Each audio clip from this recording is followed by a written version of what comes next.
Hi everyone, hope you're doing well.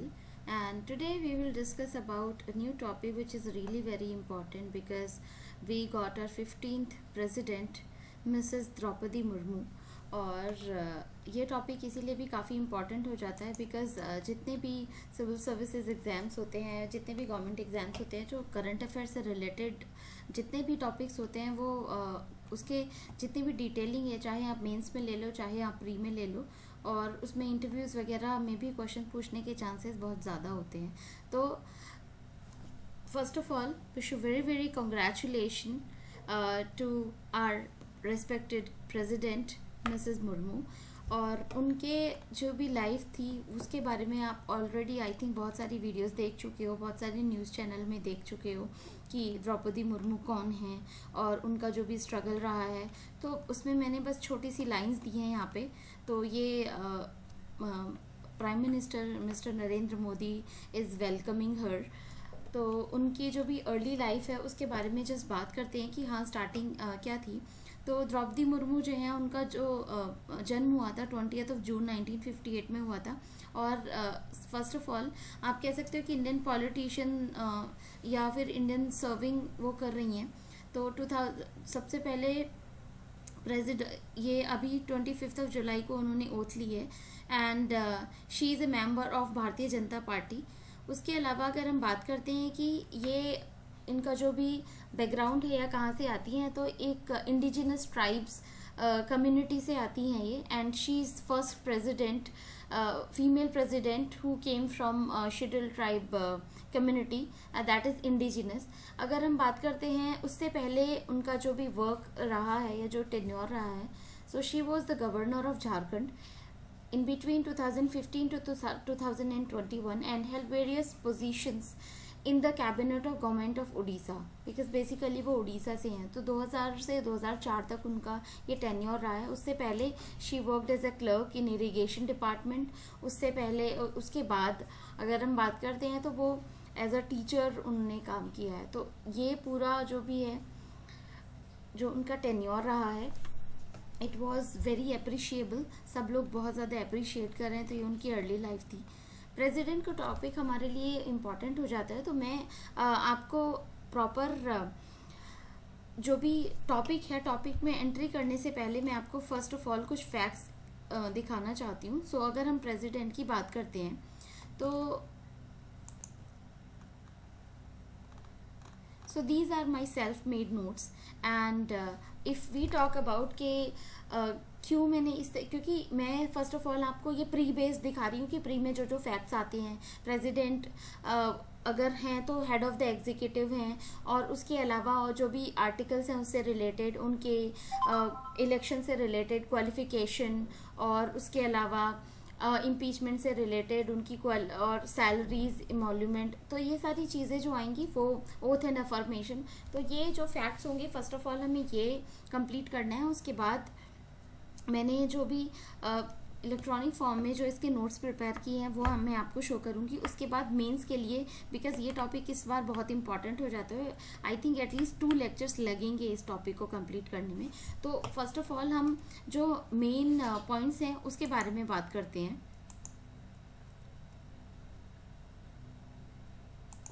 So first of all हम बात करते हैं आर्टिकल 52 से 62 तक का टोटल आर्टिकल है. आर्टिकल 52 बात करता है there shall be a president of India.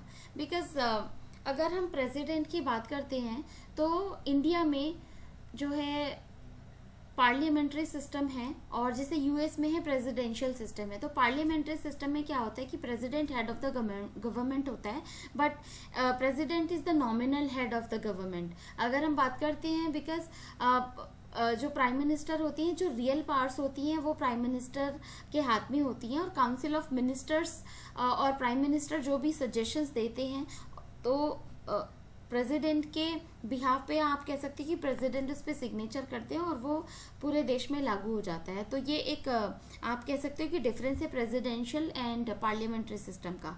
तो इंडिया में पार्लियामेंट्री सिस्टम है which we have taken from UK या फिर ब्रिटेन कह सकते हो. सो आर्टिकल 52 बात करता है there shall be a president of India. तो इंडिया में एक प्रेसिडेंट होंगे. उसके अलावा अगर बात करते हैं president is the head of the Indian state, या फिर आप कह सकते हो हेड ऑफ द स्टेट की बात करते हैं। डी जरे का मतलब लीगल टर्म है, तो नॉमिनल एग्जीक्यूटिव कहा जाता है डी जरे, तो इसीलिए मेंशन किया गया है। उसके बाद अगर हम बात करते हैं यूनियन एग्जीक्यूटिव्स की, तो यूनियन एग्जीक्यूटिव में प्रेसिडेंट भी इंक्लूड होते हैं। President, mister president, vice president, prime minister, जो कि रियल एग्जीक्यूटिव होते हैं। काउंसिल ऑफ मिनिस्टर्स में जैसा डिफेंस हो गया, इंटरनेशनल रिलेशंस है, होम मिनिस्टर, हेल्थ मिनिस्टर, तो ये सारे जो हैं काउंसिल ऑफ मिनिस्टर में आते हैं।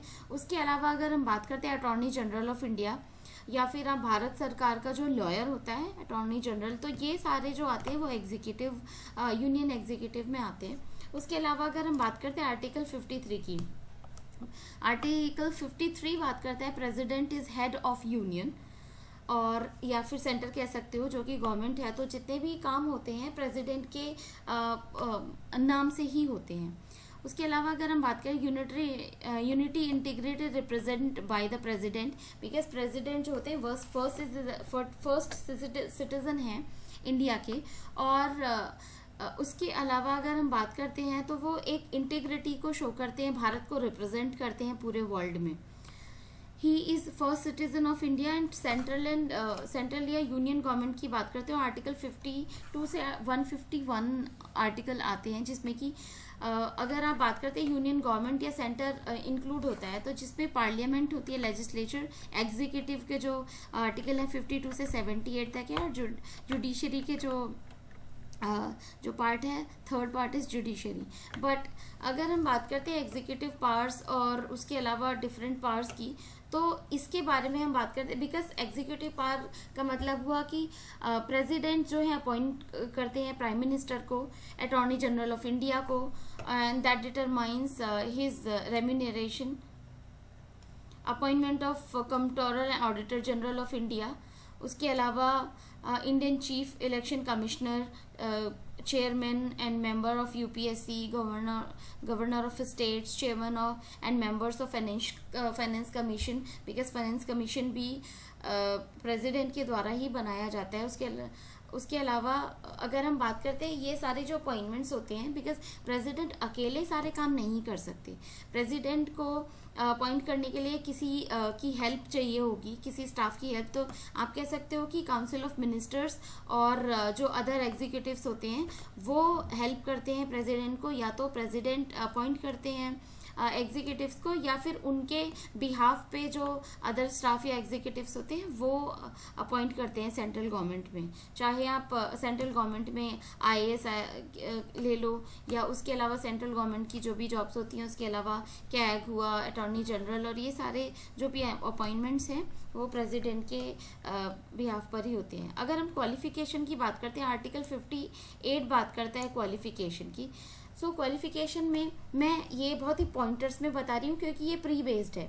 मैं जब मेंस की बात करूँगी, मैंने जो भी नोट्स अपने बनाए हैं मेंस पर्सपेक्टिव से, तो वो क्वेश्चन बेस्ड हैं। वो आप कह सकते हो कि लॉजिक से अप्लाई करने पड़ेंगे कुछ क्वेश्चन के लिए, क्वेश्चन आंसर फॉर्मेट में भी हैं, तो वो नेक्स्ट लेक्चर में हम बात करेंगे। बट फर्स्ट ऑफ ऑल ये जो मेन फोकस है अभी यहाँ पे बात करते हैं, जिससे कि हमें आर्टिकल भी इजीली याद हो जाएंगे। तो क्वालिफिकेशन की बात करते हैं, सबसे पहले तो सिटीजन ऑफ इंडिया होना चाहिए, 35 वर्ष की आयु या 35 ईयर्स की एज कंप्लीट कर चुके हों, should not B hold any office of profit under union government और स्टेट गवर्नमेंट और एनी लोकल अथॉरिटी और अदर पब्लिक अथॉरिटी। अब हम बात करते हैं कि ऑफिस ऑफ प्रॉफिट होता क्या है। So let me explain you about office of profit. Office of profit means अगर कोई भी डेजिग्नेशन है, चाहे गवर्नमेंट ऑफ इंडिया में हो, कोई पर्सन है गवर्नमेंट ऑफ इंडिया में है, स्टेट गवर्नमेंट में है, लोकल अथॉरिटी में है, जो कि मॉनेटरी बेनिफिट भी ले रहा हो डेजिग्नेशन के साथ, उसे ऑफिस ऑफ प्रॉफिट कहा जाता है। उसके अलावा should be qualified for the election as a member of Lok Sabha. Member of Lok Sabha की जो क्वालिफिकेशन है वो कंप्लीट किया हो, लेकिन प्रेसिडेंट जो होते हैं राज्यसभा या लोकसभा के मेंबर नहीं होते। He is eligible as a member of Lok Sabha और राज्यसभा।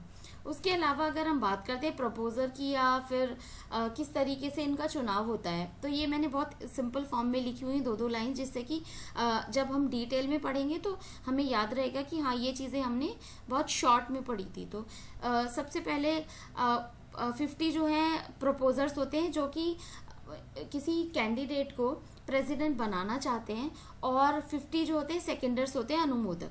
तो अगर हम बात करते हैं लोकसभा या राज्यसभा में से कोई भी 50 मेंबर प्रपोजर और 50 सेकेंडर होंगे।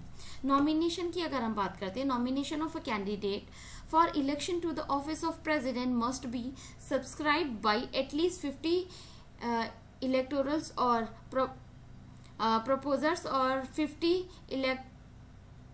Electorals as seconders. तो प्रपोजर और सेकेंडर 50-50 टोटल 100 नंबर होना चाहिए।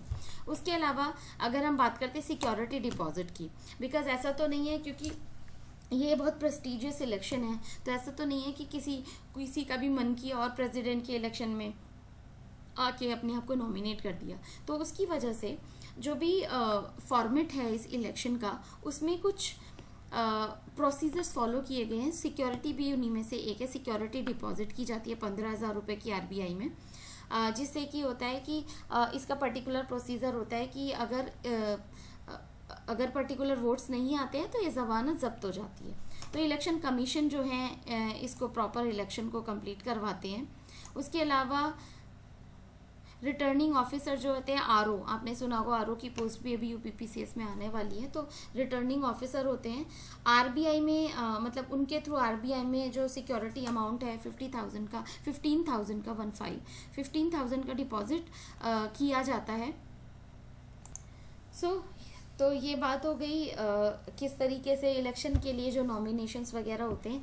अब हम डिटेल में बात करते हैं आर्टिकल 52 के बारे में, जो कि जिससे आपको पता चल जाएगा कि जैसे सिटीजन ऑफ इंडिया कौन कौन है। तो there shall be head of state and there shall be president of India. तो president is head of the state है, और हेड ऑफ द गवर्नमेंट जो है वो प्राइम मिनिस्टर है, but head of the state जो है वो प्रेसिडेंट है। So president is nominal head, that means the term is DJURE, JUREY। President is first citizen of India. उसके बाद जो वीपी हैं, वाइस प्रेसिडेंट है, वो सेकंड सिटीजन होंगे। थर्ड सिटीजन जो हैं प्राइम मिनिस्टर हैं। Fourth citizen governor of states हैं। फिफ्थ सिटीजन होंगे former president of India. Six citizen होंगे speaker of Lok Sabha, chief justice of supreme court. तो उसके अलावा 7 सिटीजन की अगर हम बात करते हैं, कैबिनेट मिनिस्टर्स हैं, चाहे होम मिनिस्टर हो, फाइनेंस हो, foreign minister and health minister हो। 7th ए की बात करते हैं, भारत रत्न, पद्मश्री, पद्म भूषण, जितने भी प्रेस्टिजियस अवार्ड्स हैं, तो वो जो जिन्होंने लिया होगा वो 7th सिटीजन कहलाएंगे। अगर हम 9th सिटीजन की बात करते हैं, काउंसिल ऑफ मिनिस्टर जैसे CM वगैरह हैं वो होंगे, और 9th में जो होंगे जजेस ऑफ सुप्रीम कोर्ट। तो 9th तक ही याद करना है, मुझे लगता नहीं उससे ज़्यादा की ज़रूरत है, बाकी डिफेंस वगैरह से भी आते हैं, तो I think this is sufficient. अगर हम बात करते हैं the unity and integrity of nation represents by president, क्योंकि एक जो फेस होता है वो प्रेसिडेंट के द्वारा ही शो किया जाता है। आर्टिकल 53 बात करता है president is head of union executive. So अगर एग्जीक्यूटिव की बात करते हैं तो यहाँ पे मैंने इसीलिए क्लियरली मेंशन किया गया है जिससे कि कोई कन्फ्यूजन ना हो कि किस किस का अपॉइंटमेंट करते हैं president. Union executive appoints by the president of India, चाहे अटॉर्नी जनरल ऑफ इंडिया हो, election commissioner, chairman of election commission, finance commission, NCSC, NCST, CJI, जजेस of supreme court, IAS, IPS, IFS also. तो ये सारे जो appointments किए जाते हैं प्रेसिडेंट के द्वारा किए जाते हैं। सो अगर हम बात करते हैं, ये पार्ट 5 है central government and union government का। तो अगर हम बात करते हैं आर्टिकल 52 से 151 में पार्लियामेंट आती है, लेजिस्लेचर, एग्जीक्यूटिव में जितने भी COM, AGI, प्रेसिडेंट, और PM वगैरह आते हैं, और जुडिशरी, सुप्रीम कोर्ट और हाई कोर्ट आती है। तो प्रेसिडेंट का अपॉइंटमेंट की अगर हम बात करते हैं, president appoints the prime minister and other officials. अब क्वालिफिकेशन डिटेल में मैंने ऑलरेडी आपको डिस्क्राइब कर दिया है। अब यहाँ पे बात करते हैं ऑफिस ऑफ प्रॉफिट के केस, जैसे जया बच्चन के ऊपर लगा था, जब जया बच्चन ने बोला था कि वो कोई मॉनेटरी बेनिफिट नहीं ले रही हैं, जैसे कि बट फिर भी उनको डिस्क्वालीफाई कर दिया था मेंबर ऑफ पार्लियामेंट से। तो उन्होंने केस लड़ा था। उसके बाद डिस्क्राइब किया गया था कि नहीं, उनके ऊपर ऑफिस ऑफ प्रॉफिट लगेगा और उनको अपनी सदस्यता छोड़नी पड़ी थी। इसकी कुछ पर्टिकुलर कंडीशंस हैं जिसमें मैंने आपको ऑलरेडी डिस्क्राइब कर दिया है अबाउट सिक्योरिटी डिपॉजिट 15,000 रुपये जो कि आरबीआई में होंगे। अब एक केस आता है कि अगर सपोज करो कि 1/6 वोट नहीं आते, टोटल नंबर में से 1/6 वोट नहीं आते, तो जो सिक्योरिटी है वो रिटर्न नहीं होती है, या आप कह सकते हो कि सिक्योरिटी फोर्टिफाइड,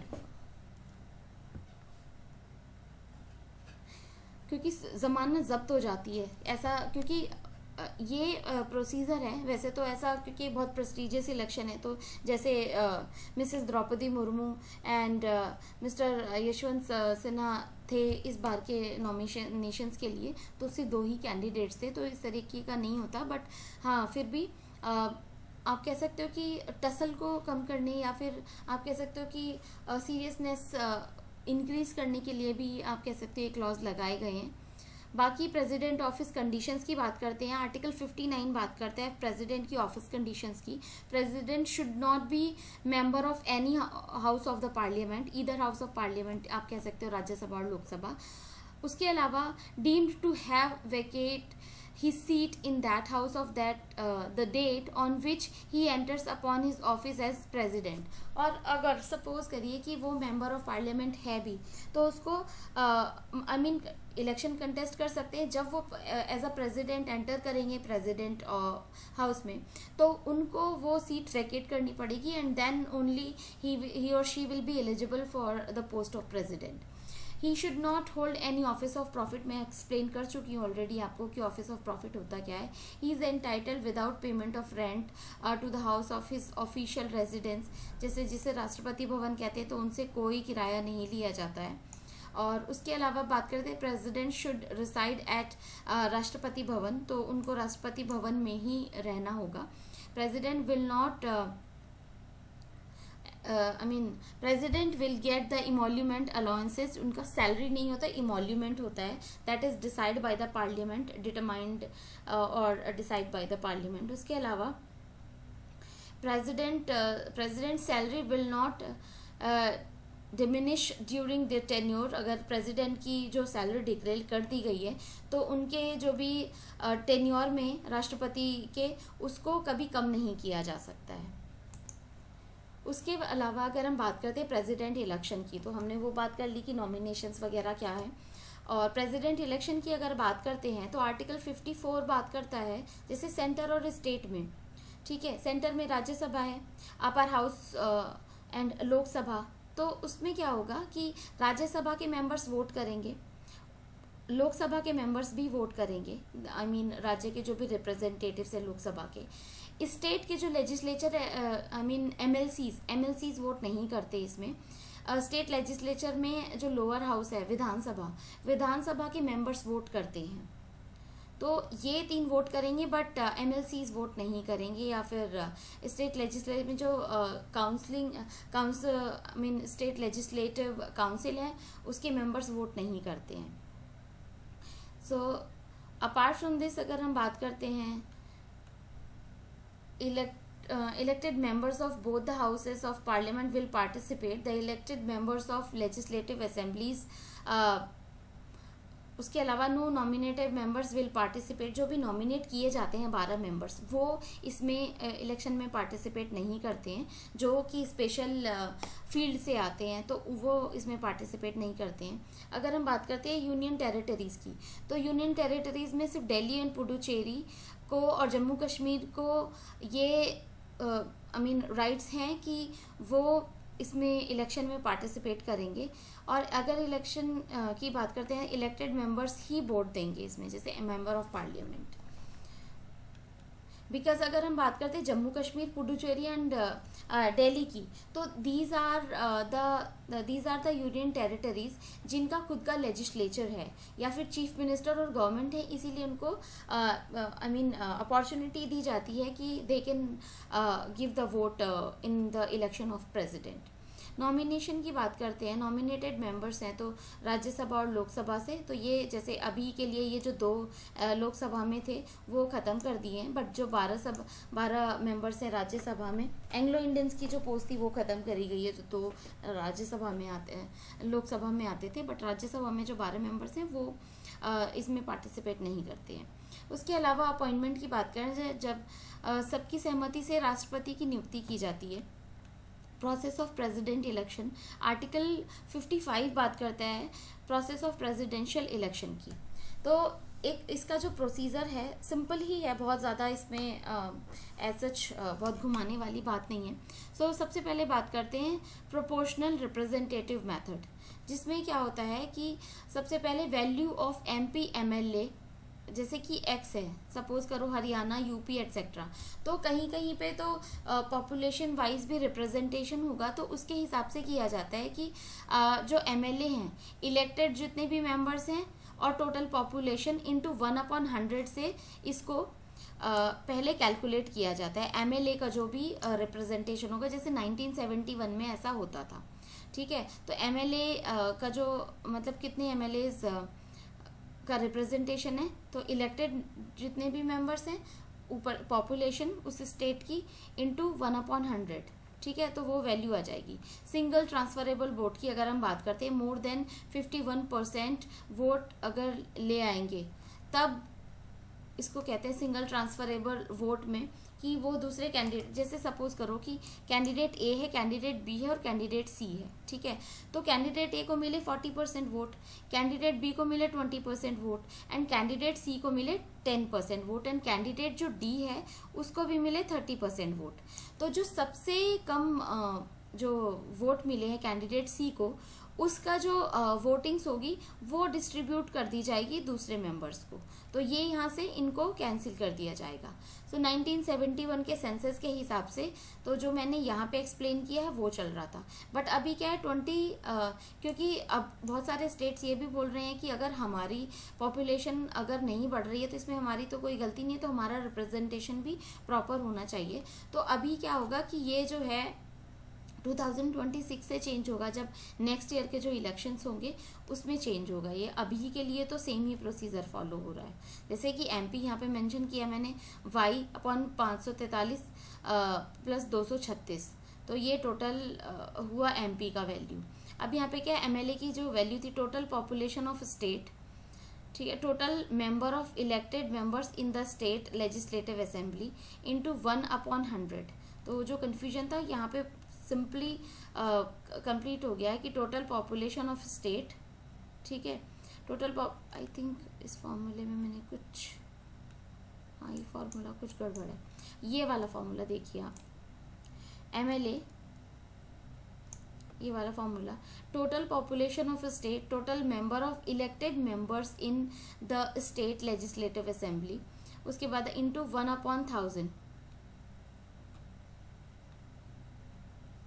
ठीक है। तो ये जो रिप्रेजेंटेशन था ये मेंशन कर दिया कि जैसे यहाँ पे भी अब नेक्स्ट में जब गए 45% गया, तो इसमें से जैसे 5% इनको दे दिया, 5% इनको दे दिया, और जो ये था तो इसी तरीके से 45, 30 एंड 35%, तो इसमें डिस्ट्रीब्यूट हो गया। अब जो सबसे कम बचेगा उनको क्रॉस करके फिर ये 35 जो डी मेंबर हैं उनके मतलब उनको में ऐड कर दिए जाएंगे। तो इसीलिए कभी कभी होता है कि नहीं पता चलता है कि जो कैंडिडेट हैं, जैसे ए को 45% मिले और जो 30% थे जो वोट थे जो इनके बी वाले थे वो डी में ऐड कर दिए, तो डी प्रेसिडेंट डिक्लेयर हो जाएंगे, जो कि 50% से ऊपर वोट ले आएंगे वह प्रेसिडेंट बन जाएंगे।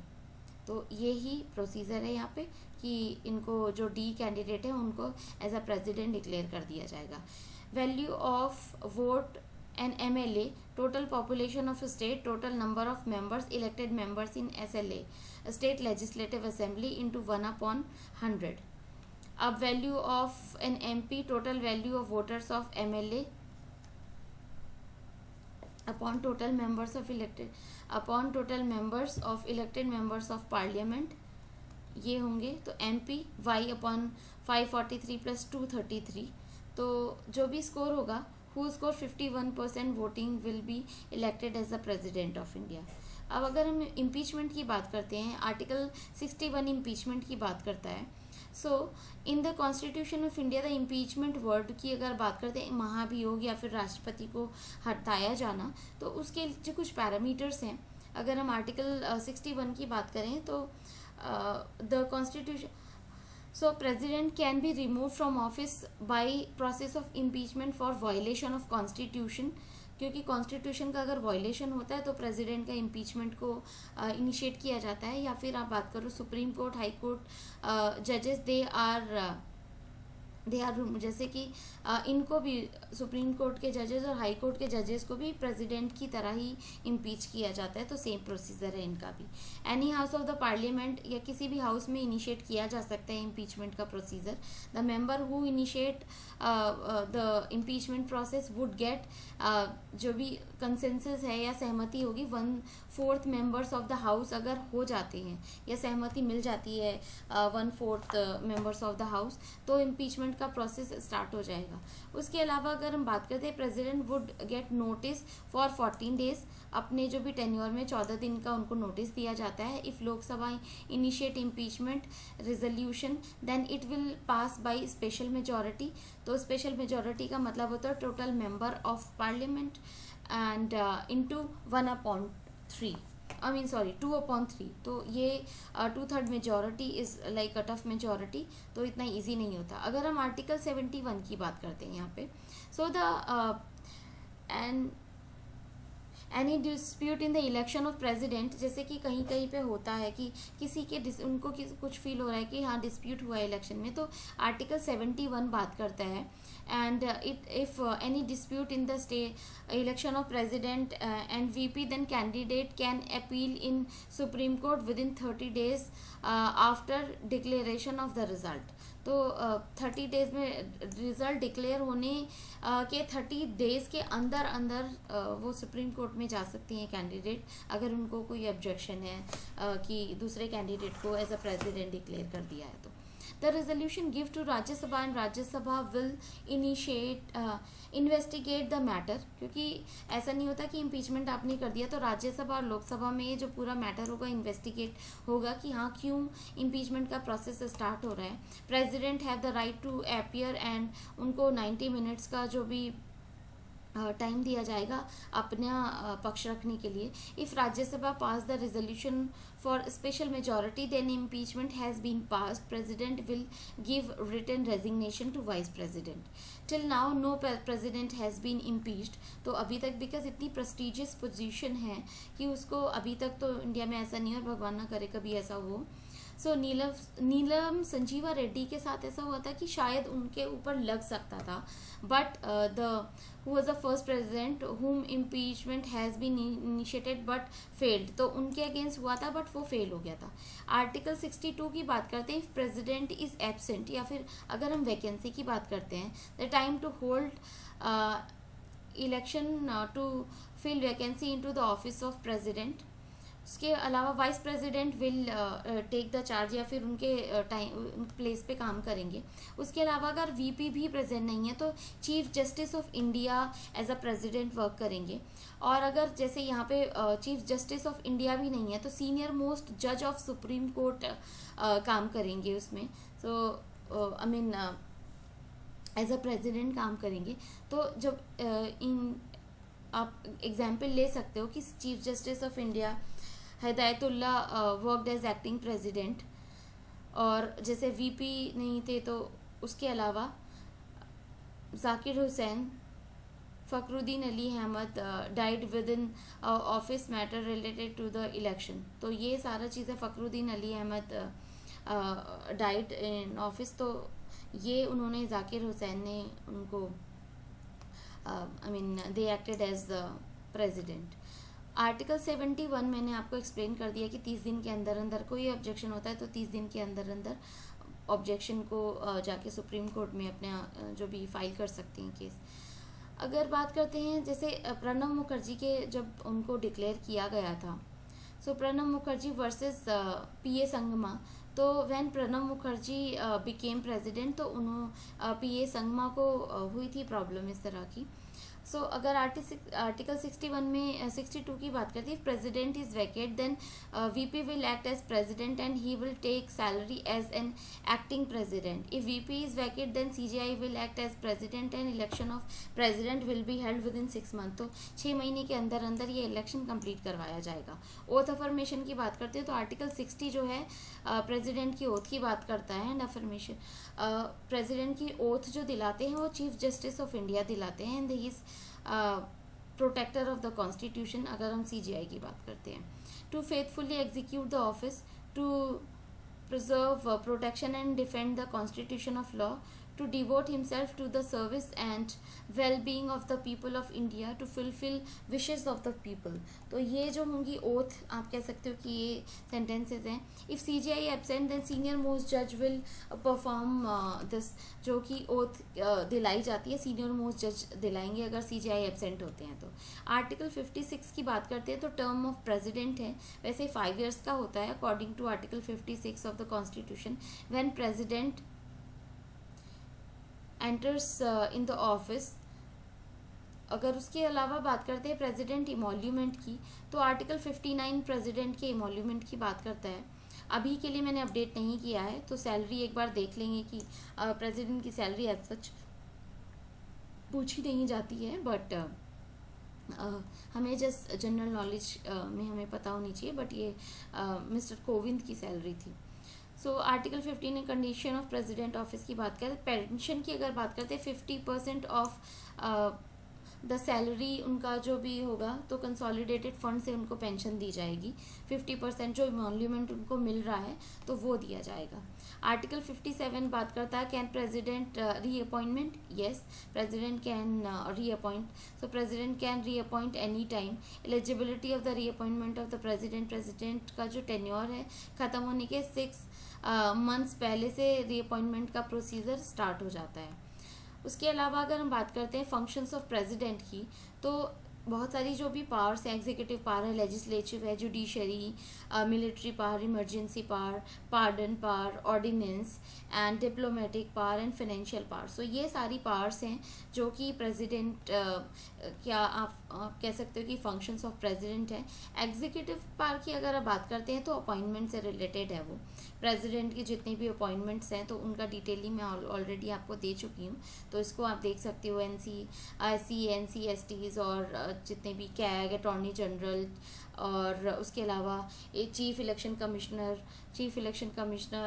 ऑफ फाइनेंस कमीशन के लिए, तो ये सारे अपॉइंटमेंट किए जाते हैं. He can seek any information related to the administration of affair of the union proposal of legislature. जो कि अगर प्राइम मिनिस्टर कोई इन्फॉर्मेशन नहीं दे रहे हैं प्रेसिडेंट को तो वो उनको बुला के उनसे इन्फॉर्मेशन ले सकते हैं. So this is the right president have. He can require the Prime Minister to submit the consideration of the Council of Ministers any matter of which decision has been taken by minister but which has not been considered by the council. क्योंकि अगर कभी कभी ऐसा होता है कि कोई minister directly president से जाके बात कर रहा है कि ये चीज़ें हैं या फिर कोई भी प्रपोजल लेके आ रहा है, लेकिन प्रेसिडेंट वो चाहे कैंडिडेट जो मिनिस्टर हैं वो बताए ना बताएं, लेकिन प्रेसिडेंट प्राइम मिनिस्टर को और काउंसिल ऑफ मिनिस्टर को इन्फॉर्म करेंगे कि आपका जो मिनिस्टर है ये जो भी पॉलिसी वगैरह लेके आ रहा है और इस तरीके की आपके मिनिस्टर ने बात करी है, तो ये प्रोसीजर होता है. He can appoint commission to investigate into the condition of SC STs and NCBC other backward classes के लिए अपॉइंटमेंट कमीशन बिठा सकते हैं वो. He can appoint an inter state council to promote in centre state cooperation and inter state cooperations की बात करेंगे. He directly administer the union territories through administration, जैसे गवर्नर के थ्रू जो एडमिनिस्ट्रेशन चलाते हैं. He can declare any area scheduled area, administration of scheduled area, scheduled tribe area declare कर सकते हैं. लेजिस्लेटिव पावर की बात करते हैं अगर, president can president can present in parliament twice. सबसे पहले जो भी सेशन स्टार्ट होता है लोकसभा का, तब प्रेसिडेंट अवेलेबल होते हैं और या फिर प्रेजेंट होते हैं वहाँ पे। उसके अलावा अगर हम बात करते हैं before presentation of budget 31 of January, most probably जो 31 ऑफ जनवरी को प्रेजेंट होते हैं। और उसके अलावा अगर हम बात करते हैं प्रेसिडेंट जो है, जब लोकसभा का सेशन स्टार्ट होता है तो president give the welcome speech of 90 minutes to the new session of Lok Sabha. This speech proposed by cabinet, या फिर आप बात कर सकते हो कि Lok Sabha passed as the thanks motion, जिसमें जो भी गवर्नमेंट के जितने भी वर्क वगैरह वो सारे बताए जाते हैं। तो उसमें जो president appoint the pro tem speaker, जो नई लोकसभा का जब सेशन आता है तो प्रेसिडेंट अपॉइंट करते हैं प्रोटम स्पीकर को। प्रोटम स्पीकर ओथ लेते हैं, प्रेसिडेंट उनको ओथ दिलाते हैं, और उसके बाद जो भी प्रोसीजर वगैरह जो बाकी सारे मेंबर्स को प्रोटम स्पीकर ओथ दिलाते हैं, और फिर कार्रवाई ऐसे ही लोकसभा की स्टार्ट हो जाती है। President doesn't appoint the Lok Sabha speaker, क्योंकि लोकसभा के जो स्पीकर हैं वो मेंबर ऑफ लोकसभा ही आपस में चुन के डिसाइड करके ही उनको चुनते हैं। तो स्पीकर ऑफ लोकसभा जो है चुने जाते हैं। Speaker did not take oath because वो as a member of parliament oath ले लेते हैं। तो ये क्वेश्चन काफ़ी इंपॉर्टेंट क्वेश्चन है, कई बार कई एग्जाम्स में पूछा गया है। President can summon joint sittings, अगर कोई डेडलॉक हो जाता है तो उसके केस में प्रेसिडेंट जॉइंट सिटिंग बुला सकते हैं। स्पीकर को जो है लोकसभा के या सदस्य, अगर हम बात करते हैं जैसे ऑलरेडी मेंशन्ड है कि स्पीकर ऑफ लोकसभा जो है वो उसके मेंबर ही चुनते हैं। President can nominate two Anglo Indian, जो कि अभी जो ये नंबर्स हैं वो ये पोस्ट कह सकते हो आप कि पोस्ट को समाप्त कर दिया है, और जो भी 12 मेंबर्स हैं उनको प्रेसिडेंट अपॉइंट करते हैं राज्यसभा के। In parliament Anglo Indians are nominated by president on the advice of cabinet. तो ये इस बार एंग्लो इंडियंस की जो पोस्ट थी वो ख़त्म कर दी गई है। अगर हम बात करते हैं but due to vacancy this nominations has been ended, जैसे 2020 में मैंने मेंशन किया कि 2020 में ख़त्म हो गई थी। Election commission, finance commission, UPSC, president, ये सारा जो भी अपॉइंटमेंट था वो होता है। मिलिट्री पावर की अगर हम बात करते हैं, president is head of supreme commander. Army, navy and air के लिए सुप्रीम कमांडर होते हैं प्रेसिडेंट।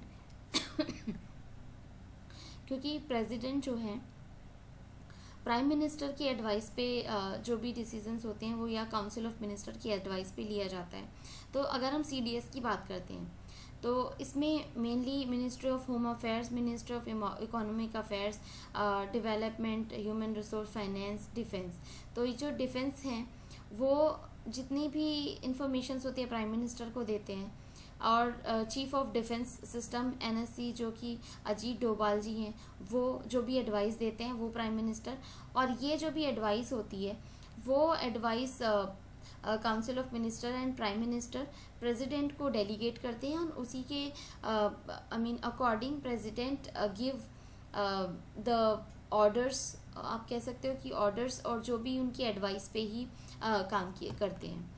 जुडिशल पावर की अगर हम बात करते हैं प्रेसिडेंट की, और यहाँ पे जैसे प्रेसिडेंट को पावर होती है कि वे सुप्रीम कोर्ट से किसी भी मैटर पे एडवाइस मांग सकते हैं। जैसे यहाँ पे मैंने लिखा है आर्टिकल 143, ये चीज़ शो की गई है आर्टिकल 143 में, जिसमें कि प्रेसिडेंट को पावर दी गई है कि वो सुप्रीम कोर्ट से सलाह ले सकते हैं, लेकिन सुप्रीम कोर्ट बॉन्डेड नहीं है प्रेसिडेंट को सलाह देने के लिए।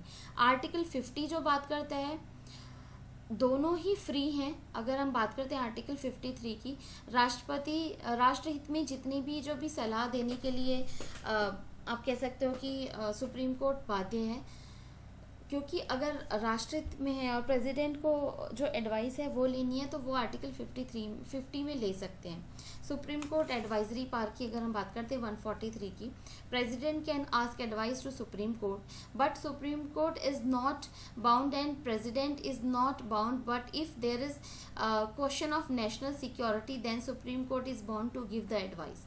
क्योंकि आज जैसे बांग्लादेश की बात करते हैं, उसमें हुआ था, या फिर बेरूबारी केस की बात करते हैं जो कि मैंने यहाँ पे मेंशन किया हुआ है।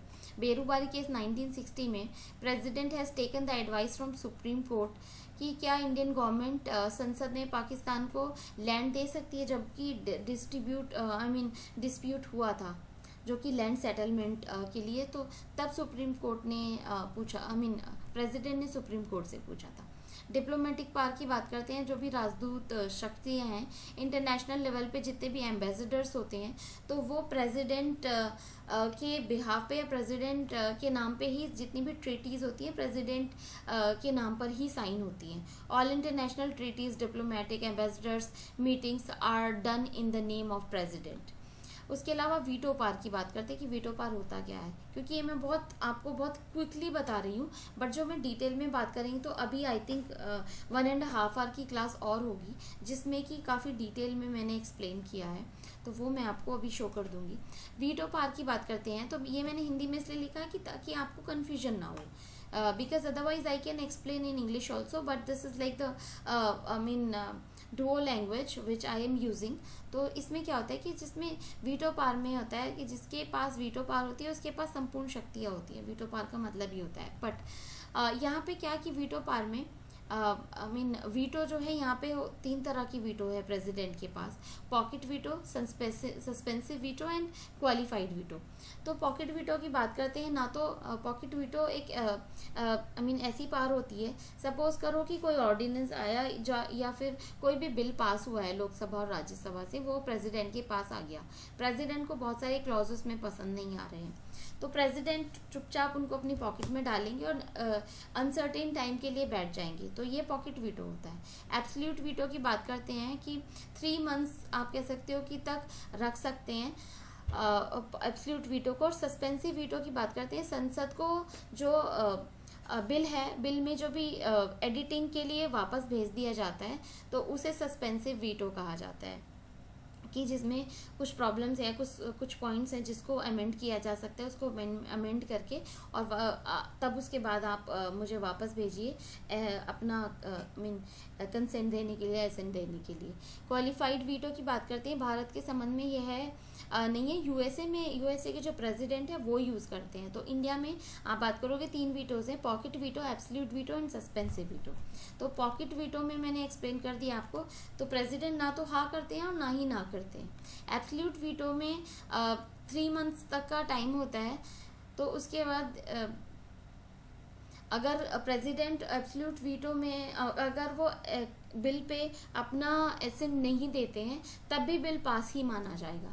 सस्पेंसिव वीटो में क्या है, विरोधात्मक में when president return the bill और return the bill to the parliament and if it depends on parliament whether it will pass the bill or not, or अगर हम बात करते हैं pass the same bill without any changes, the same bill have to give the assent by president। Suppose करो कि एक bill गया जैसे फार्म बिल था, अगर ऐसा होता कि प्रेसिडेंट बोलते कि नहीं एमएसपी की प्रॉब्लम है इसमें और ये सारी चीज़ें की प्रॉब्लम है, आप इसमें जो भी है अमेंडमेंट करके संशोधन करके तब आप मुझे भेजिएगा।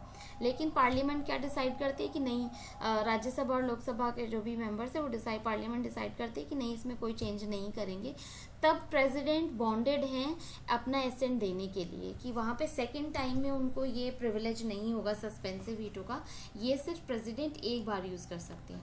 क्वालिफाइड वीटो की बात करते हैं, it is not the power of president, जो कि मैं ऑलरेडी आपको बता चुकी हूँ कि ये यूएसए में यूज़ होती है। अगर हम बात करते हैं ऑर्डिनेंस पावर की, अध्यादेश की, तो ऑर्डिनेंस पावर में प्रेसिडेंट और गवर्नर की, आर्टिकल 123 ऑर्डिनेंस की बात करता है प्रेसिडेंट के लिए और आर्टिकल 213 बात करता है गवर्नर के लिए। Ordinance can issue at the recess session of parliament, इसके अंतराल में, कि क्योंकि 6 महीने का, दोनों सेशन के बीच में 6 महीने का डिफरेंस होना चाहिए, लेकिन कुछ बहुत इंपॉर्टेंट या कुछ अर्जेंट है तब प्रेसिडेंट जो है ऑर्डिनेंस जारी करते हैं, और उस ऑर्डिनेंस जारी करने के विद इन 6 वीक ये पास हो जाना चाहिए। तो ये होता है ऑर्डिनेंस। बजट सेशन की बात करते हैं तो बजट सेशन जो स्टार्ट होता है फरवरी से मार्च, मॉनसून सेशन जुलाई टू सितंबर, एंड विंटर जो होता है नवंबर टू दिसंबर होता है। तो ये 3 सेशन होते हैं। अगर रेसेस पीरियड की बात करते हैं, जनवरी, जून एंड अक्टूबर आप कह सकते हो कि छुट्टी का टाइम होता है या रेसेस पीरियड कहा जाता है। एनिमी कंट्री के लिए जो भी प्रॉपर्टी बिल 2016 में न्यूज़ में था, ऑर्डिनेंस के लिए मैं ऑलरेडी आपको एक्सप्लेन कर चुकी हूँ। Pardoning power of the president की बात करते हैं तो माफ़ करना, पार्डनिंग पावर में जैसे किसी को सज़ा दी गई है तो मृत्यु की सज़ा दी गई है, किसी को डेथ सेंटेंस दिया गया है, तो उसके लिए पार्डनिंग पावर होती है प्रेसिडेंट के पास। कमेंटेशन में अगर हम बात करते हैं, कन्वर्ट की जाती है सज़ा जो कि डेथ पेनल्टी को क्या बोलते हैं, लाइफ लॉन्ग इम्प्रिजनमेंट दिया जा सकता है। डेथ सेंटेंस सज़ा को एक फॉर्म से दूसरी फॉर्म में बदला जाता है इस फॉर्म में। रेमिट की अगर हम बात करते हैं, सज़ा कम कर दी जाती है। जैसे 2 साल की किसी को रिग्रेस इम्प्रिजनमेंट दी है, उसको 1 ईयर कर दिया जाए तो इसकी रेमिट पावर है, प्रेसिडेंट की ये रेमिट पावर है।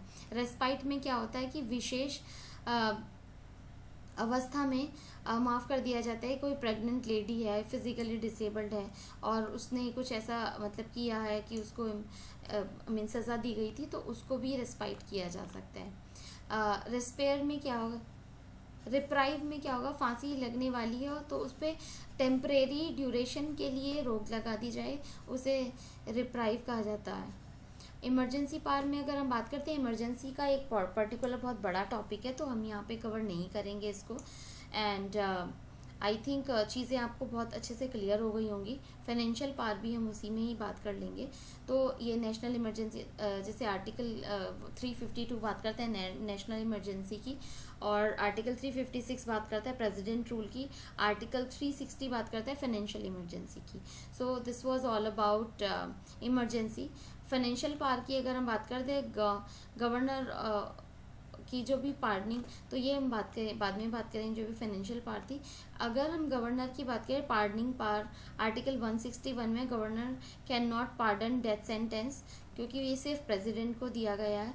कम्यूट रेमिट तो हो सकता है, बट अगर हम बात करते हैं पार्डनिंग, ग्रांट पार्डनिंग पावर नहीं होती। बाकी reprieve, respite, रेमिशन of punishment, and the president can pardon sentence inflicted by court, तो ये किया जा सकता है। So it was all about like the condition for pre. और उसके अलावा मैं एक चीज़ आपको शो करना चाहती हूँ। सो जो मैं एक्सप्लेन कर रही थी इनिशियली लेक्चर के स्टार्टिंग में, तो ये जो है सॉफ्ट कॉपी है नोट्स की, तो ये मैं आपको नेक्स्ट जो भी लेक्चर होगा उसमें मैं आपको एक्सप्लेन करूँगी। उसके अलावा जो भी मेरे हैंड रिटन नोट्स हैं मेंस के लिए, वो भी मैं आपको शो करूँगी। तो ये जो मैंने आपको ऑलरेडी एक्सप्लेन कर दी है, if you need the notes of soft copy of this, then you can ping me so that I can provide you. Apart from this, mains के लिए जो भी नेक्स्ट लेक्चर होगा उसमें बात करेंगे काफ़ी डिटेल में कि क्या क्या चीज़ें और हो सकती हैं प्रेसिडेंट के लिए, बिकॉज ये बहुत इंपॉर्टेंट टॉपिक हो जाता है। Till then, take care, bye bye, and please share with your friends who is not able to take the coachings, because I am making complete efforts कि इसमें अगर आप एक लेक्चर देख लेते हैं, एक टॉपिक का जो भी लेक्चर होंगे 2 से 3 बार, तो आपको मुझे नहीं लगता कि किसी और कोचिंग की ज़रूरत नहीं पड़ेगी, बिकॉज मैंने काफ़ी मेहनत की है इन लेक्चर्स को बनाने में। तो ये होगा कि जब भी आप इस लेक्चर को देखोगे, बिकॉज ये स्टैटिक पोर्शन है जो भी करंट से रिलेट करके हम पढ़ रहे हैं, तो आप किसी भी कोचिंग के जो भी मैगज़ीन ले सकते हो, जो मंथली मैगज़ीन आती है उसको कंप्लीट करो। न्यूज़पेपर पढ़ रहे हो तो न्यूज़पेपर के नोट्स नहीं बनाने की ज़रूरत है आपको, आप सिर्फ पॉइंटर्स लिखिए और जो भी मंथली मैगज़ीन है उसका प्रिंट आउट ले सकते हो, सिर्फ वो पढ़ो आप, तो जिससे कि आपका टाइम भी बचेगा और जो भी स्टैटिक पोर्शन पे आपकी पकड़ भी बहुत अच्छी हो जाएगी।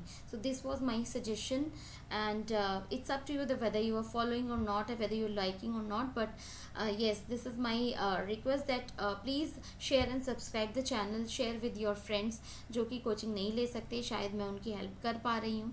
और कमेंट करिएगा तो मुझे काफ़ी मोटिवेशन मिलता है उससे कि हाँ, दैट एटलीस्ट मुझे कुछ स्टूडेंट्स भी हैं जो में एस्पायर कर रहे हैं यूपीएससी या फिर अदर एग्ज़ाम्स को, तो एटलीस्ट मैं उनकी हेल्प कर पा रही हूँ किसी भी तरीके से। Till then, take care guys, bye bye, thank you.